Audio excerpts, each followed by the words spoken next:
I welcome you to broadcast, my good friend. And it seems like it's been a long time since we've talked, but I know so much has been going on.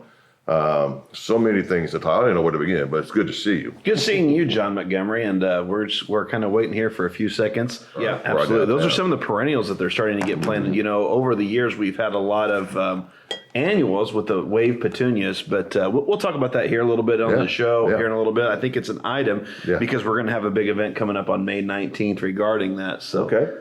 We apologize if there's any background noise. It is not my stomach rumbling this morning. It's the coffee finishing up here as we were so well prepared, like we are every first Friday of the month. Well, Clint. But anyway, I'll let you pick what you want. we've got a whole lot of things to get into today, John. A lot of great things happening here in the city. We also have a special guest with us today from the Lions Club, right? Awesome. So the Lions Club, we all know that they are a very, very active organization, very, very busy. Mm-hmm. They do so many different community things, and they've really stepped up, especially after everything that's been going on the last month, in a very big way. So we're going to chat with them here in just a little bit. And we have, my gosh, event after event after event. But before we get to all the great things, John, going on the show, let's just knock out some of the misinformation? The misinformation. The misinformation. The social media is where the misinformed touches the uninformed. Mm-hmm. So that's kind of what we run into here. So many great things, and I don't want to cast any bad things going on about this tornado relief efforts because, I mean, I don't want to say it's flawless because you always have different issues and things that you run into, but at the same time, I feel like our team and the county and all the different organizations coming together are doing a great job. But there was just a couple things I wanted to, for the record, kind of talk about today, some of the misinformation. Obviously, March 31st, without recapping all that night, it was a rough night, right? Mm-hmm. And the next morning and the days following, it was just, if you remember at some of our press conferences, we talked about right now we're just trying to manage the chaos, right? Mm-hmm. We appreciated everybody's efforts. We appreciated everybody flooding the city, so to speak, and coming to Sullivan. The cavalry definitely arrived, but we were literally on top of each other at times. So, so just a couple of things right there, that while we appreciate everybody's efforts, I just kind of want to cut straight to the chase here. Like, these are a couple of the things that I've heard, right? Well, I've heard this. And I love it when somebody starts with I've heard because usually 9 times out of 10 it's BS, right? Yeah. Okay, so I mean, if you have to start with I heard, probably, that why even go there? Yeah. But we also know that there are some just people that are uninformed. And then there's some folks with political agendas, right? That are purposely driving the misinformation because they either hate Clint Lamb or they hate the city of Sullivan, or whatever the case may be. And it's very unfortunate that they would take a time where the folks are the most vulnerable they've ever been in their life, right? Because all of our efforts here at City Hall are to take care of people. And while we're never going to make folks whole, so to speak, we got to do the best we can. And I'll start with this, and I've said this many times before. We have assistance from the federal government we'll talk about. We have assistance from the state government that we talk about. We have assistance from our regional partners. We have assistance from county officials. We have assistance from local officials, from civic organizations, from your political ideology to your religious theology. It doesn't matter. You've had them all come to the city of Sullivan, and that's the silver lining in all this. So that's great. But when volunteers and when this many people come to the table, it can be crowded at the table, so to speak. So, one of the misinformation is that the administration was, quote, running off volunteers, right? Folks that were here to help. So, and folks that wanted to start cleanup. So I want to kind of just touch briefly on that at the beginning. If you remember when all this hit, there is no playbook for a natural disaster, right? And it's sad that I even have to spend a few minutes on the show even talking about this, but also at the same time, I just want to make sure people understand that when we tell you we're your advocate, when we tell you we're your champion, when we tell you we're going to stand by you to the very, very end, no matter what your need is, we mean it, right? It's legit. But when you first come in that Saturday morning, Sunday morning, there's mass devastation. And you have folks volunteering, wanting to come in, and they're wanting to start cleaning up. Quite frankly, they wanted to start down at Missouri Street and just come north and, hey, let's jump in. We've got the equipment here. We've got this and that. We're ready to go. So that's great. That's no disrespect to them. However, from an administration side, you have to ask, okay, before you before you clean up Joe Citizen's property, has Joe Citizen contacted his insurance company yet? Does Joe Citizen have insurance? Does Joe Citizen need FEMA's assistance? Have they even been here yet to do an assessment? Has the Salvation Army, has anybody come and done any type of an assessment whatsoever? Because while you think you might be helping Joe Citizen, you could be hurting Joe Citizen by trying to help, right? If you clean this up and your insurance adjuster comes and says, well, there's nothing for me to assess here, there's nothing even here. You could literally, pardon my language, screw somebody out of getting assistance. So what do? Also, the mayor does not have the authority during a natural disaster to just come in onto your private lot or the city of Sullivan or FEMA or the county or whatever and just start cleaning up per se, right? So what we are required to do is clear roadways. Now, we took it a step further to try to assist our friends and neighbors if they needed assistance by coordinating volunteers to come in and do some of these things, right? But had we just started clearing before folks even got back to their houses, did they get all their personal belongings out? You know, we didn't know those situations. So that's kind of to kind of put some of that out. Nobody stopped volunteers from doing anything. As a matter of fact, we were trying to manage and organize those volunteers to try to get them in the right place. As far as rebuilding, right?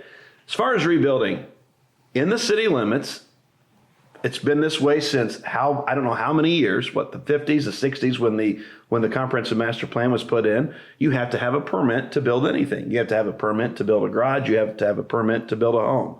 Okay. So when you come to city, before you build, you have to come to City Hall to get your permit. There wasn't a single permit that was denied in the city of Sullivan. So I'm not sure what you've been told. Nobody has been denied anything from the city of Sullivan. Okay.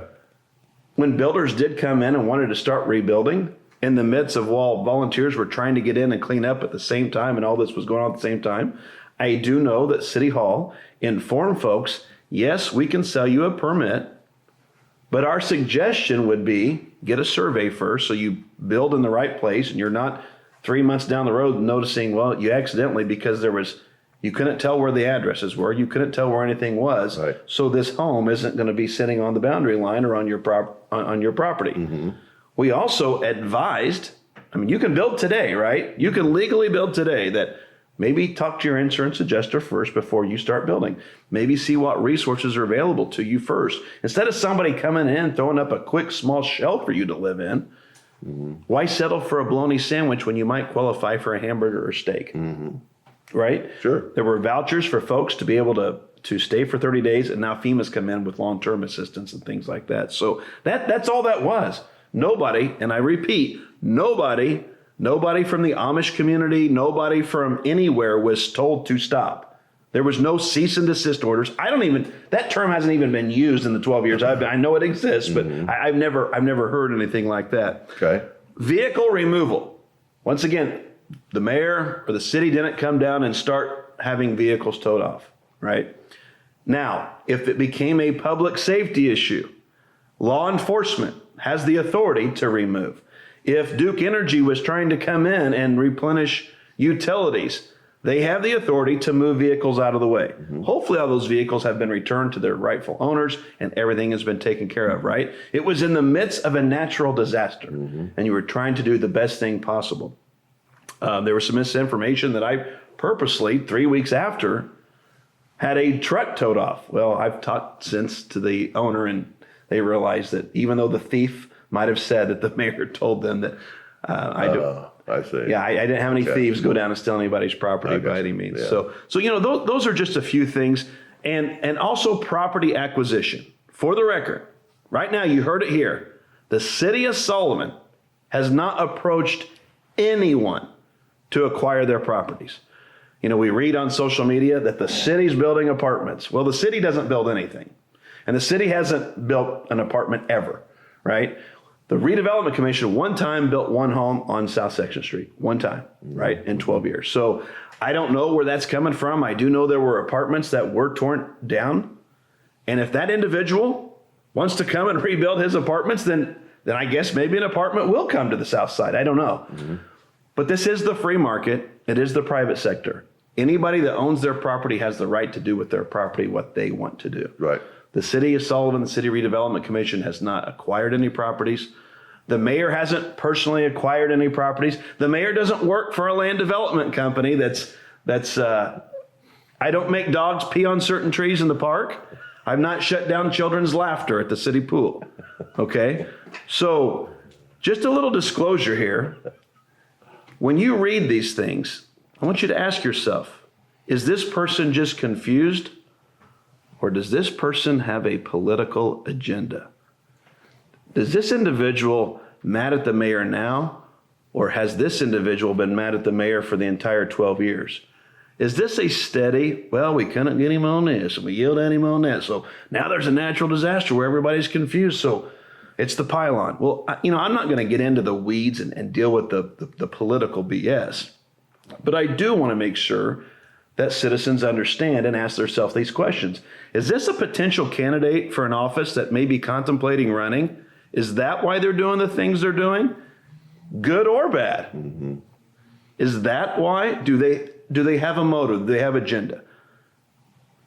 In closing on this subject, I do have an agenda. That's to take care of the people of the city of Sullivan. Mm-hmm.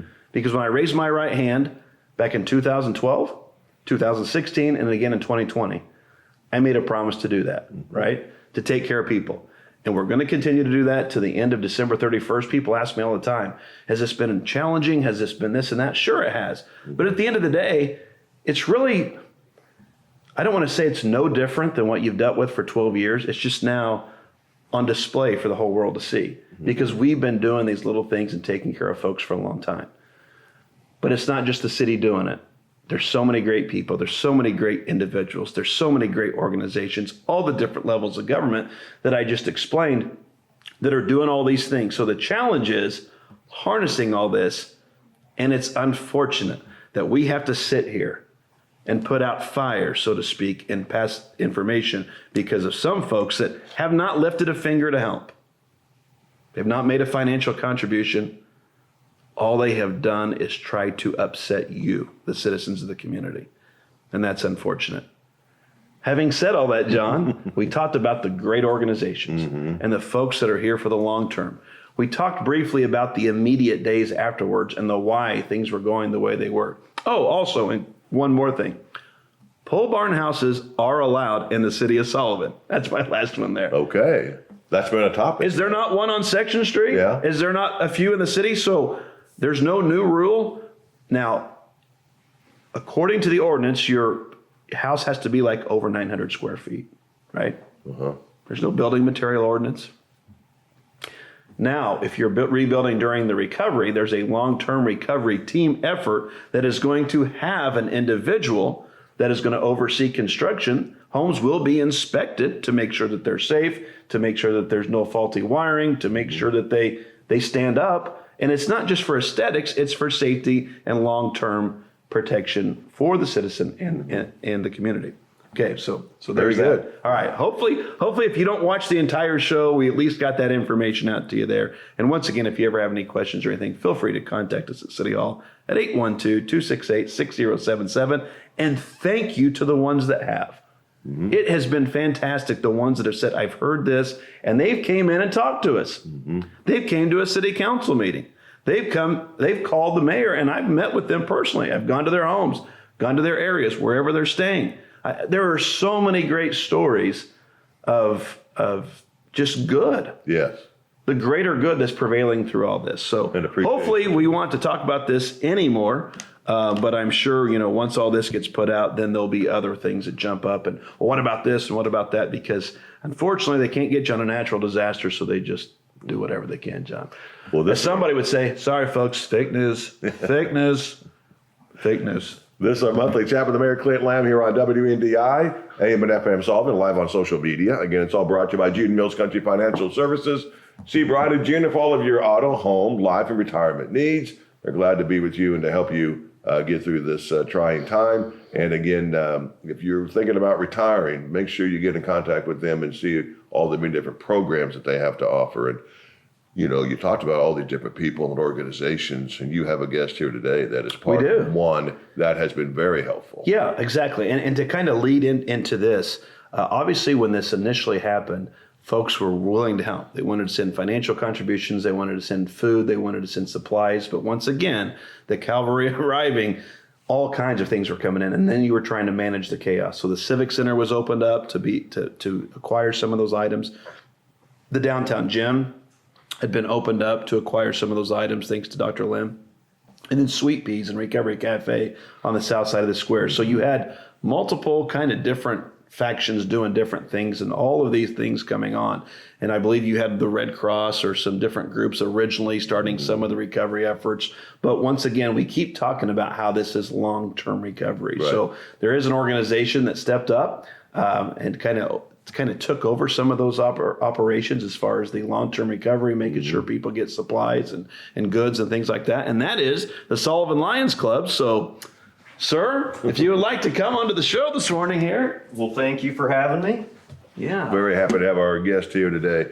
Before we get started, we want you to tell everybody exactly who you are and what your role What is your role? All right. Yeah. So I appreciate you having us come on. I'm just one of many of the members of our Sullivan County Lions Club.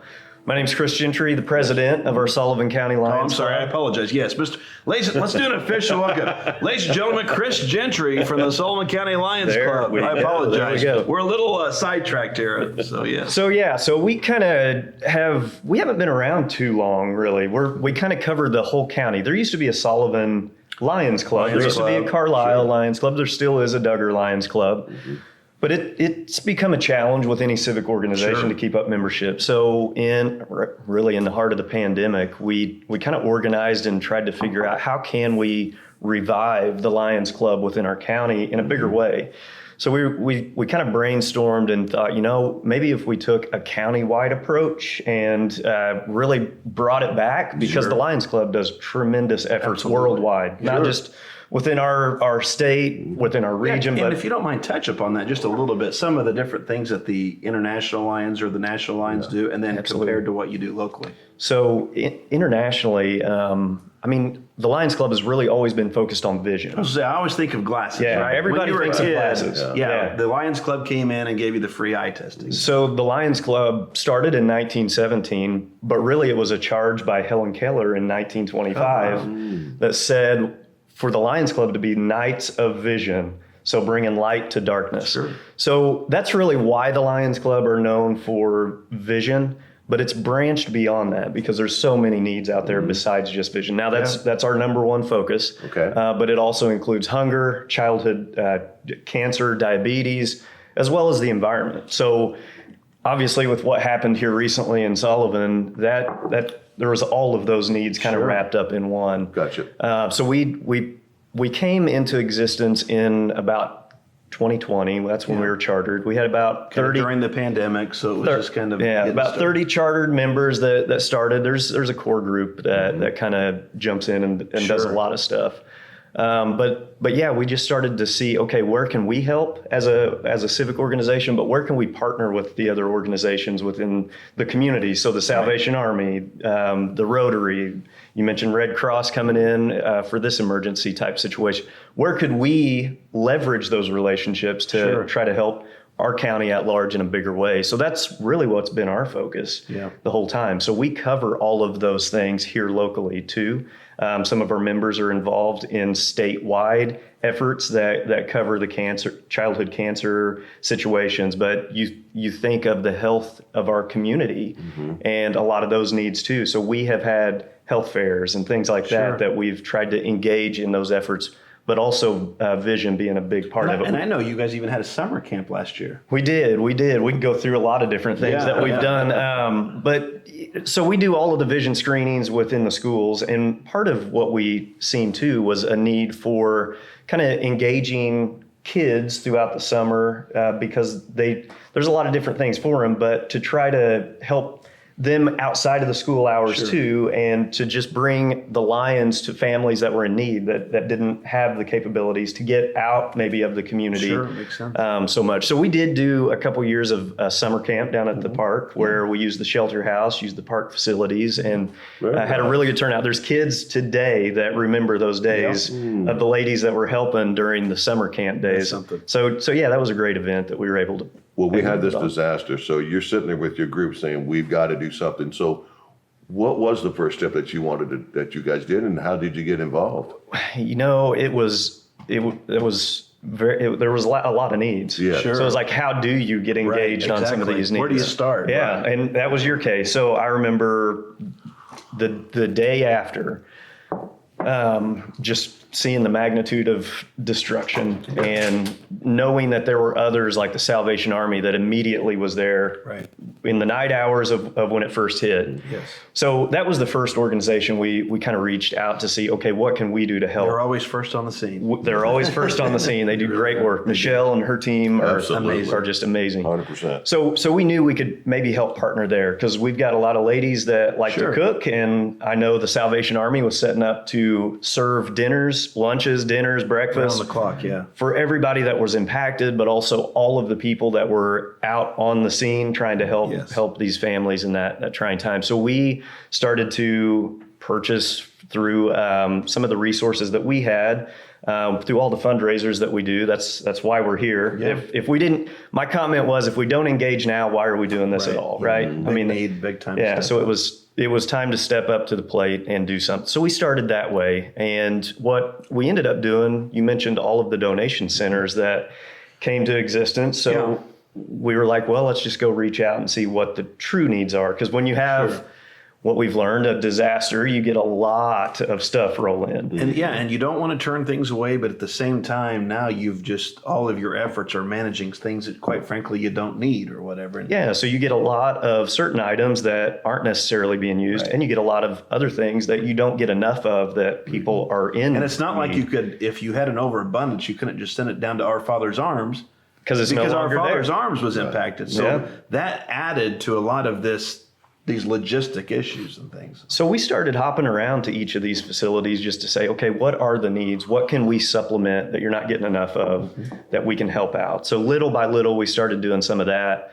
And then as the VOAD group, kind of the Indiana VOAD, there's a national VOAD, came in and offered some training for the long-term recovery component of it. Some type of a structure where all these organizations aren't doing these different things. It's kind of harnessing them through. And I think there was an article in last Friday's paper, I think Christy Pearson talked about the VOAD efforts and all the different subcommittees which will take care of long-term. So, Correct. So you've kind of plugged in there. So we're plugged into there, but that's really what kind of got the start of, hey, the Lions Club is affiliated with like Knights of Columbus, with Catholic Charities, and all these other organizations that make up the VOAD on a national level. So they kind of looked at us and said, hey, is there an opportunity here for you guys to maybe take on some of the donation operations that are out there? So it was kind of like that's a heavy lift, right?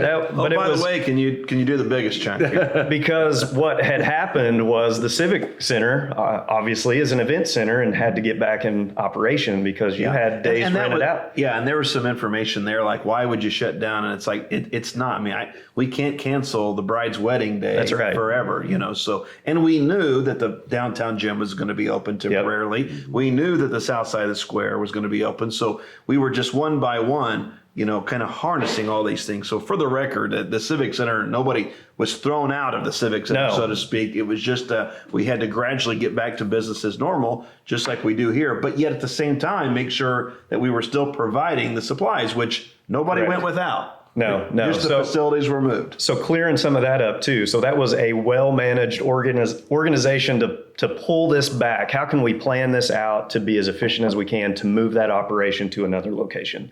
So we started working with Civic Center first because we had a shorter time to try to make that happen. And working with the city, we found and secured a spot to be able to do that. Mm-hmm. And then we had the same situation at the old gym. The very same situation because they have an event coming up. It's an event center, Yeah, they had different events. They've got another event coming up on May 13th we're going to talk about here in a minute. So I just never heard anybody hammer Dr. Lim quite like they did the city. But hey, that's all right, because Dr. Lim's a great guy. But Absolutely. whether it's the Civic Center, whether it's the downtown gym, they're both event centers, and other folks have events planned. So it's not about the money. It's not about this and that. It's about just continuing and streamlining this process from short-term to long-term recovery. And I think as the city as a whole, the county as a whole, it's getting a lot of stuff back to normal too. Sure. That's part of the help and recovery as well. So because you still have to function. You still have to Absolutely. do day-to-day operations. Absolutely. So we worked to get that organized and couldn't have done that without the VRC group of individuals that came in, the Veterans Reserve Corporation group that came in to help us make that happen over just a couple days. So we were able to move that, and we maintained operation for the same days and hours through the month of April. We did have to shift this month because of just it's a lot of volunteer hours that people are having to put in, but also the needs kind of fluctuate as we get further away from it. Right. It's not as busy, I guess, at times. So tried to dial in on days and times that worked for people, but also on the days and times that the Recovery Cafe would Because not all be this is open. put together by volunteers, 100% volunteers. And that's what, when you're asking volunteers to volunteer for a week, now into 30 days, now into 6 weeks, now into months. I mean, we've talked how this recovery could take up to 2 years. Oh, absolutely. Yeah. So now you've moved to the north side of the square. So we're at the north side of the square. And if somebody needs some assistance, or what kind of items have you collected primarily? What is your needs there? And kind of what's happening there on the north side? Yeah, so right we've now?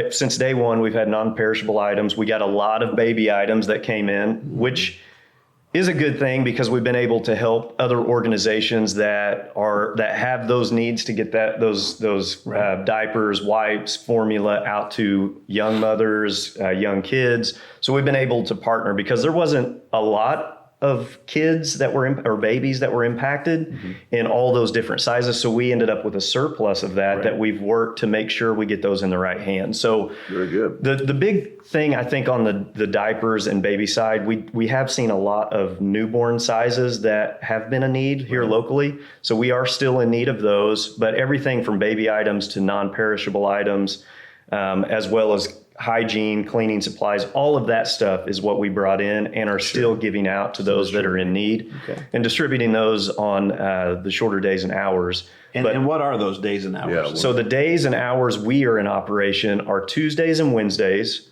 from 1 p.m. to 7 p.m. and Saturdays from 9 a.m. to noon. And we've changed it from just being a walk-in because shortening the days and hours, you got a lot more that's consolidated into those time slots. So we've asked that people call a number and get signed up to attend one of those days to come in and get somebody's those. there to let you in. Yeah, because I've got a few, and thank you to all those that have helped from day one and have put in countless hours as volunteers helping us out to work that location. But yes, we do have people dedicated working those days and hours so that way they've got the people that have called in to make an appointment to come in and get stuff. There's somebody there to help them. But not only those that come in to get things, if you are looking to donate items, those would be the same days and times to make donations. You can't just drop off. That way we've got somebody there that can help you out and bring those donations in. Very good. This is great information. Yeah. So how long will you guys be set up there? I mean, is there a time frame on that? So like we did with May, we adjusted a little bit just based on what we were kind of seeing. We'll do the same thing. We'll carry through May, and then we'll see what June brings and see how we need to adjust from there. Yep. Yeah. This is great. It's kind of like city government. We don't give timelines in this line of work. We just kind of wherever the needs are there. So we appreciate Mr. Gentry, everything you do and everything that the Lions Club does. I mean, you literally just, like you said, you just kind of plug in where there's a need. And you saw a need here, and we've said it month after month after month. What would this community be without all of the amazing organizations that step up? But before we let you go, if somebody wants to be a Lions Club member, how do they do that? How do they do that? So if you would just like to attend a meeting, we meet the fourth Tuesday of every month at 6:30, right at the Civic Center. It's kind of the heart of the whole county where we can get everybody to come in and attend at. So we do that. You can just come in. You don't even have to be a member. If you want to know what's going on with the Lions Club, it's a way to see what we're working on or what we're planning for. We're doing scholarships for some of the students. We've had applications out there. We will be working through those and announcing those here in the coming weeks. Sure. So all those types of things that we're planning and organizing, the way we raise money for that is through ribeye fundraising donations. So we'll have a ribeye dinner planned here in the coming months as well Yes. to help generate funding. But yeah, if you want to be a member, check us out. Fourth Tuesday every month, 6:30. Fourth Tuesday of the month, 6:30. And if it's something that intrigues you, we would love to have you because we can use all the help we can get. Absolutely. Thank you, my friend. Yeah, appreciate Thanks for all it. you Very guys have much. done. Thank you, guys. coming on. Appreciate you. Thank you. Yeah. Again, we appreciate Chris Gentry coming in and talking to us with the Sullivan Lions Club and Sullivan County Lions Club. So again, stop by and at their next meeting. And if you want to not just so much join, but just find out what's going on, I'd be more than happy to have you here at the Civic Center. This is our monthly chat with the mayor here on WNDI. It's brought to you by your good friends at Gina Mills Country Financial Services. Remember, you see Brian and Gina for auto, home, life, and retirement needs. See them today. Give them a call. They'll be glad to go over their programs for you. And again, they proudly support today's program here on WNDI. Absolutely. Yeah, Sullivan County Lions Club, like John said, just does an amazing job. We appreciate that. And we can't emphasize that enough.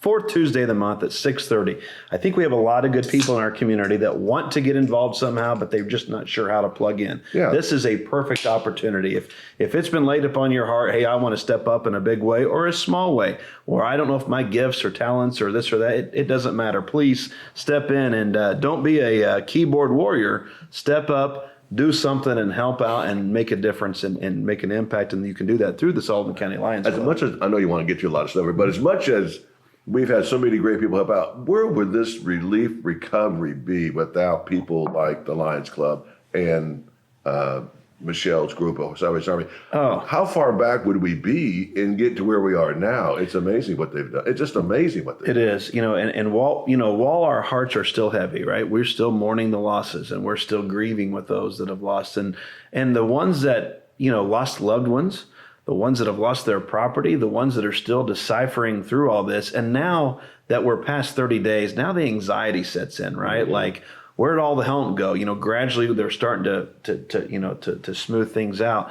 But this is really all about long-term recovery. And that's where these organizations that are still stepping up and putting together this long-term Sullivan County, we have recovery group will help organize all these organizations.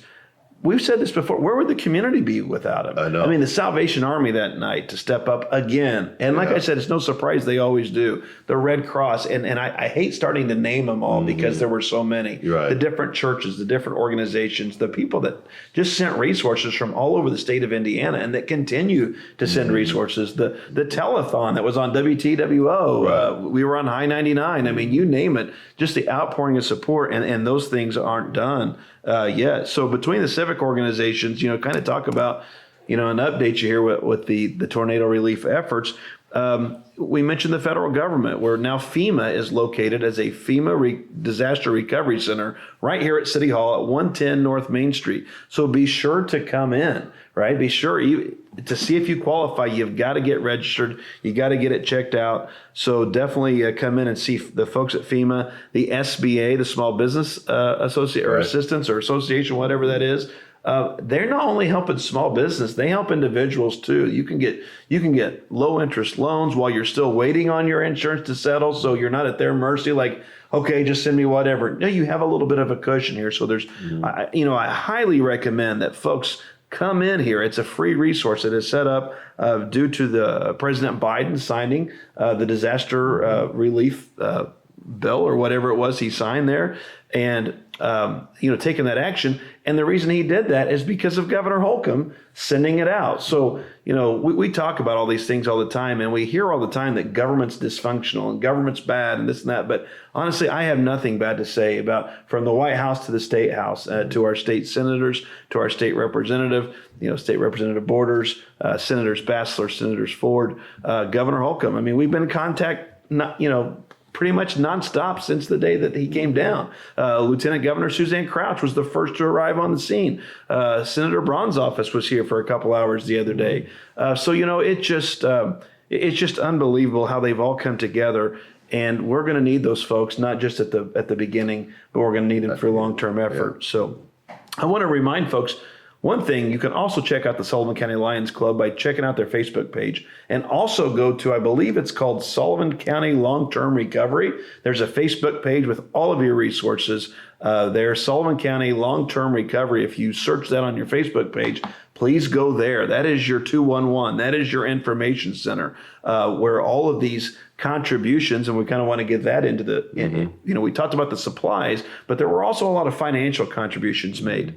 Financial contributions were not deposited at City Hall. They were not deposited in any government. They weren't, the mayor doesn't handle the donations. The mayor doesn't disperse the donations, right? It is all funneled through this long-term Sullivan County long-term recovery. So if you made a contribution to the United Way, if you made a contribution through the Community Foundation, they have case managers that are going to come in and meet with folks. So you can go to this Facebook page, you can get set up with a case manager, and they will assess every situation, right? So that it's not political. Nobody's profiting off a natural disaster, I can assure you. There are just a lot of good volunteers and a lot of good people that are working tirelessly to make sure you get all those resources. But that's the question. If I make a contribution, where do those proceeds go? That is how they are distributed back. And I know some folks that have already got some relief, some FEMA relief. They've already settled with their insurance.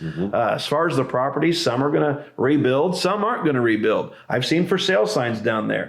I know there's local contractors and local folks that are looking to purchase and maybe build. So, while there's a lot going on, I think we're kind of steering the ship in the right direction. As a matter of fact, I've heard nothing but praise from emergency management folks that have said, my gosh, you guys are really ahead of where you should be. So back to your original question, where would you be without all these organizations? Yeah, right. I mean, we're ahead of it. Right. I know we're not out of the woods by any means, right. but we're ahead of it. So, we talked about the different political ideology, right? So you have anybody from a Democrat in the White House to a Republican at the State House, and it didn't matter. And I never heard of any of that. I've never heard somebody say, well, we're not going to give you help because you're this party, or I'm not going to help you. Let me look over this first. Well, no, we're not going to. I mean, that was never mentioned. It wasn't even brought up. Just like the religious theology we talk about. We had so many Christian organizations, Samaritan's Purse, and all these Southern Baptists and all the different local churches step up. But John, we also had Tzu Chi. Yeah. They're from Taiwan. They're in 126 countries. It's a national organization that came in. I believe they got the information from the Red Cross on who qualified, and they came in with care packets and direct relief for folks, and it was unbelievable. Wow. It was something that, I told the folks 6 weeks ago, I said, did you ever think that 6 weeks ago that you would have all of this attention and support coming to Sullivan, and folks that represent 126 countries would be here at Sullivan City Hall taking care of people? Yeah. So it's been overwhelming. It's been unbelievable. Everything that's gone on. I mentioned fundraising efforts, and I want to once again give a plug that we appreciate everybody that has financially contributed, but keep those financial contributions coming in, especially as the dust settles. I know there's a lot of folks that say, I want to help. I just didn't want to help yet. I wanted to see kind of wait and what the needs were. Right. So some of those needs are starting to surface, whether they're meeting with case managers, whether they're coming in here and meeting with the mayor. John, I've wiped a lot of tears and given a lot of hugs on this couch right across the room here, and just had a lot of conversations and private conversations that quite frankly are nobody's business but those people. They say, well, we need to know what's going on and we need this and that. Well, no, you don't. No, you don't in everybody's case, because we talked about all the levels of support, but just like there's no cookie cutter way to handle a natural disaster, there's no cookie cutter needs. What John Montgomery needs in his life and his family might be different than what the neighbor needs, right? So you don't know. So that's where a lot of these things are coming together, and we're just doing the best we can. But those financial contributions need to continue to come in to support long-term recovery efforts. So I highly recommend and encourage citizens, and if you're watching now or wherever, to contact the Community Foundation. There is a link that is on the city social media page, and you can also you can drop a check off here at City Hall, and it will get to the Community Foundation. It will not be deposited here at City Hall, but some people have dropped checks off, and then we have somebody take them up to the community foundation there in Terre Haute. So I don't have a dollar amount. Last time I checked a couple of weeks ago, they had raised over $700,000, and I know proceeds are continuing to come in, and I know the United Way has proceeds coming in as well. So awesome. So I know a lot of this show, John, is regarding the tornado and the tornado relief efforts. We tried to pack as much of that into this first 40 minutes of the show as possible, but there's still going to be information coming. And I know that we live in a world that sound bites. We want to get our information on a tweet. We want to get our information quickly on a quick post. But these are complex issues that you can't just post about. I'm not going to go back and forth on Facebook. Right. I don't govern on social media, right? We try to use social media to get our message out, but we've got a city to run. We've got to take care of people and do business as usual. So that's kind of a quick summary. Unless anybody has any certain comments, concerns on the tornado, we'd be more than happy to address that. We'll address real issues, but we won't get into fake outrage. We won't get into fake fights. We got to take care of people. You know, just change subject just a little bit here and maybe talk about something that's going to be a lot of fun is the May Days. Sure. May Days is coming up, not this weekend, but next weekend on May 13th. I'm pulling up my phone to get all the information on that, okay? May 13th looked like a really, really busy day here. Yeah. And my daughter runs track, which the WIC conference meets that day in Brown County, of all days. So I'll be kind of trying to run over there and back and things like that. So yeah, the May Day's coming up, John. Huge kudos to Amber Hunt, our community development director, for kind of coordinating that and putting that together, and all the local businesses and organizations that are stepping up to make this a fun-filled day. That is going to be Saturday, a week from tomorrow, Saturday, May 13th, May Days in beautiful downtown Sullivan. Be sure to go and check that event. It's called May Days in downtown Sullivan. You can search that on Facebook, see all of the things. Head to downtown Sullivan for boutique vendors, food trucks, face painting, building bouquets, and visiting the foam homies. So if you want to see some foam homies or splash around some foam homies, be sure to check it out in downtown Sullivan. And that is going to be May 13th from 10 a.m. to 4 p.m. It's a day of music, food, shopping, and fun. And it's sponsored by the Heart of Sullivan and First Farmers Bank and Trust. So we appreciate the sponsorships there. Yes. Also, speaking of the Heart of Sullivan, that morning, John, at 8 a.m. is their In This Together 5K. So don't wait till 10 a.m. to come downtown Sullivan. And you don't have to run in the 5K, right? Some people are like, well, I don't run a 5K. You can walk or you can just come support. It's obviously the month of May is Mental Health Awareness Month, and I'm going to be doing a mayoral declaration sometime later next week. So be sure to stay tuned for that. But it is, mental health is such an important topic. It really is in today's society, and especially here locally, right? Is with everything going on. So just knowing that we're all in this together and that people are helping people, there's not a better time for a mental health 5K. So that is next Saturday morning, put on by the Heart of Sullivan. I know Beth Pearson, she's a big advocate for that. So God bless her for kind of spearheading a lot of those efforts there. That is next Saturday morning here at Central Plaza, right across from City Hall at, I believe, 8 a.m. You can check them out on their Heart of Sullivan Facebook page for that event. So that's in conjunction with May Days. Also, doors open at 4 p.m. on May the 13th for the GE fights. So the MMA fights come back downtown Sullivan. So you can run a 5K that morning. You can hang out downtown, and then at 4 o'clock you can go see a fight, whatever. You talk about a full day going on. So that's with May Days. That's the In This Together 5K. That's the GE fights. Also going on May 13th is the Sullivan Strong Benefit Concert. While we want you to stay here in Sullivan, actually up in Terre Haute, and thank you to the folks up in Terre Haute that are putting on this benefit concert. I want to, looks like it's by Stereo Bella. That is Saturday, May 13th at 3 p.m. It is a 9-hour event. It starts at 3 p.m. and it goes till midnight. So run a 5K, come downtown, go to the fight, and then go up that night to Terre Haute. You must be 13 years older to attend. We'll be sharing the stage with 4 other great local bands, along with some talented comedians, so you can get a laugh that day. All ticket proceeds will go to the people of Sullivan, Indiana, for tornado relief. The location is the main event, and I believe it's on Margaret Drive there in Terre Haute, Margaret Avenue, whichever that is. So be sure to check that out. That's Sullivan Strong Benefit Concert. check out the In This Together 5K on Facebook, and check out the May Days event on Facebook as well. John, if you don't mind, I'm just going to keep rolling here on May 13th. May 13th at 2 p.m. in beautiful downtown Sullivan. The Senior Center of Sullivan is kind of having their grand opening on Saturday, May 13th at 2 p.m. Run your 5K. Go to May Days. Check out some senior citizens. Go to the fight, and then rock on that night in Terre Haute out on Margaret. So what a full day. Yeah, anybody that says that there's nothing to do, I don't know. I don't know what else I can tell you and help you with here. But that's going on all on May 13th.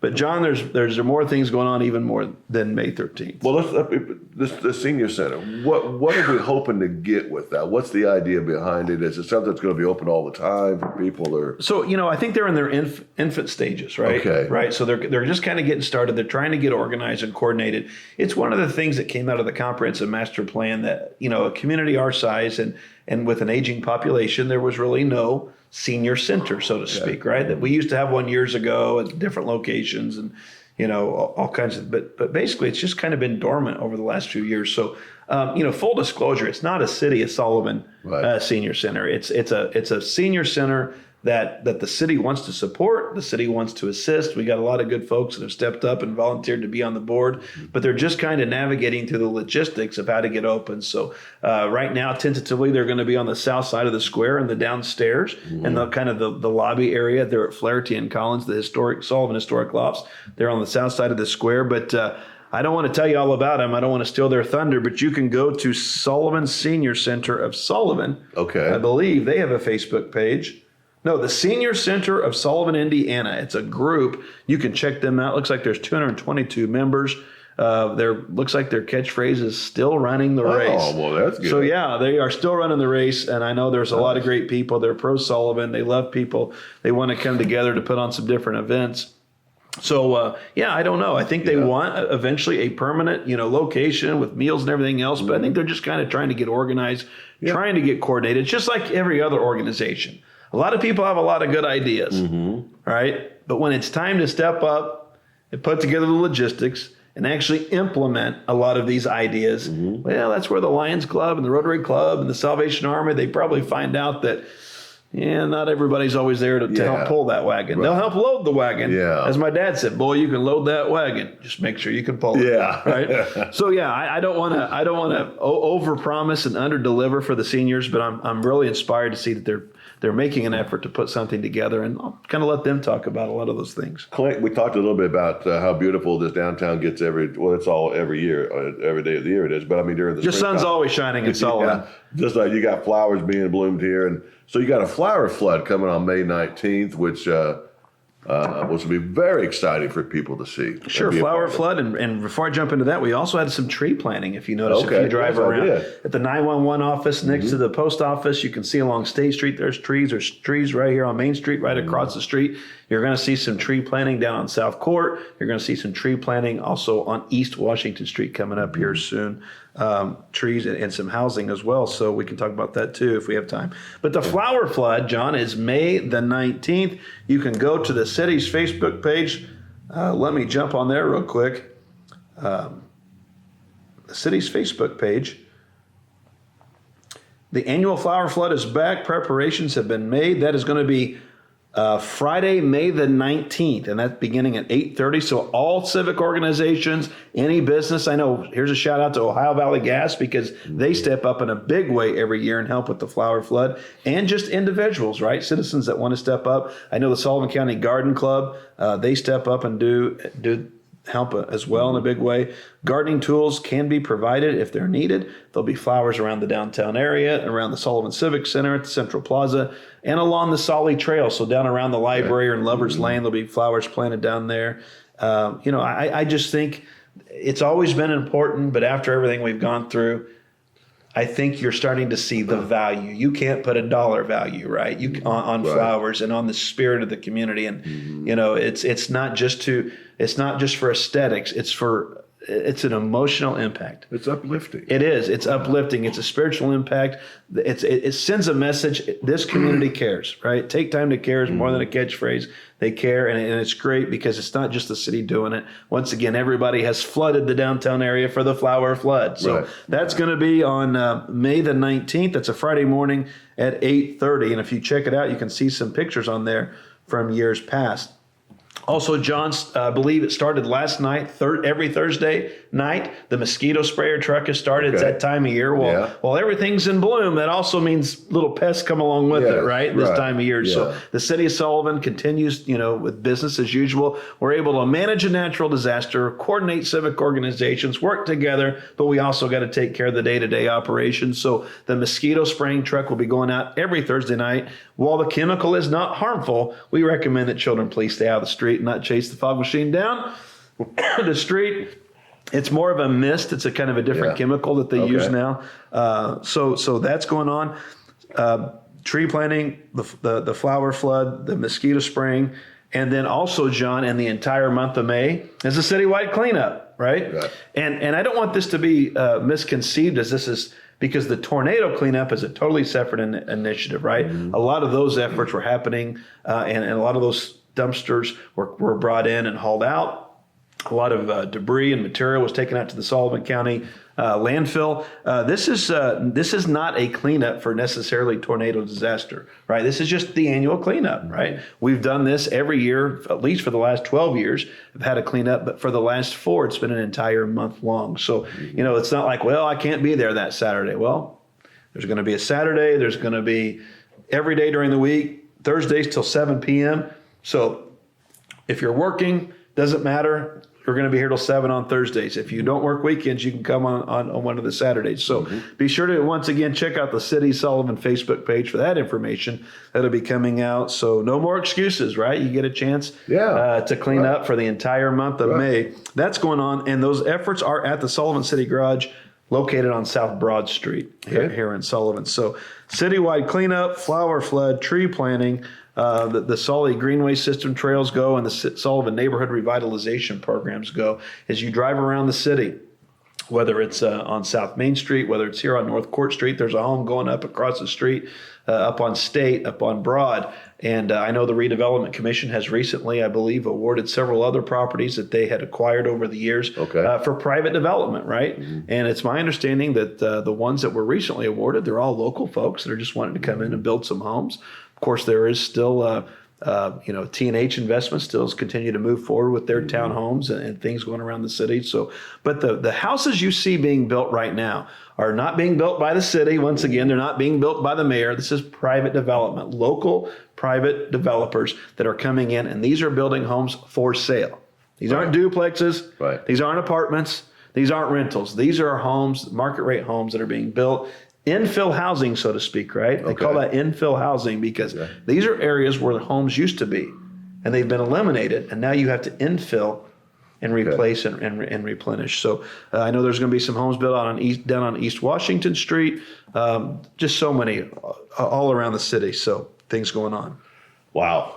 Yeah. This has been quite an hour. It has. It's been quite an hour. It's a lot. And unfortunately, John, there's so many more things that we could talk about that just, quite frankly, you can't get it into an hour. But I appreciate the folks that take the time, that don't just skim it for 30 seconds and that actually take the time, sit down, because it's so much more than a mayor, right? I can sit here and talk for hours about the great things and even some of the challenges that face the city of Sullivan. But at the same time, I've said this many times before, we all knew how special Sullivan was, and now it's on display for the rest of the world to see. I can't tell you, John, how many times I go out and about across the Wabash Valley around the state, and people are just so impressed with the way the community has pulled together. Absolutely.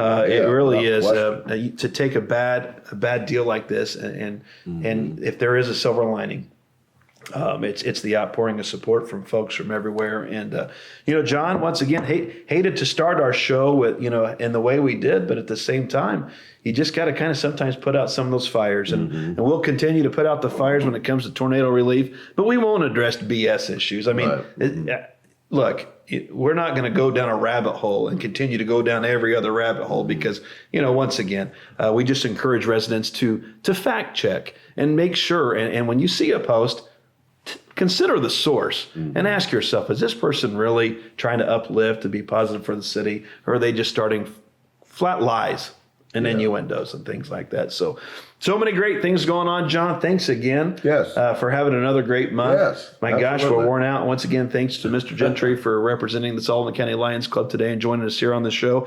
If you have any questions, as always, questions, comments, concerns, please contact us here at City Hall. And John and I would be more than happy to address that on our June edition of First Friday Chat with the Mayor. So beautiful weather. It's going to be a great weekend. It's going to be great. You're going to love it.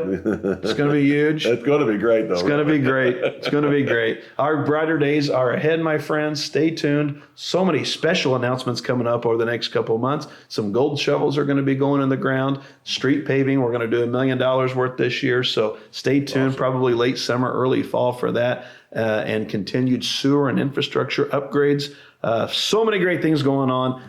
An hour can't cover it all. But in closing, thank you. Thank you very much for giving me the privilege of my lifetime to serve as your mayor, to serve alongside you, to work with you, and to continue to advocate and continue to make Sullivan, Indiana, the absolute greatest community in America. Thank you, my friend. Thank you, brother. Thank you. Take care. That's our monthly chat with our mayor, Clint Lamb, here on WNDI, and it's all brought to you by Junior Mills Country Financial Services. Stay tuned. Party line coming up in just a moment.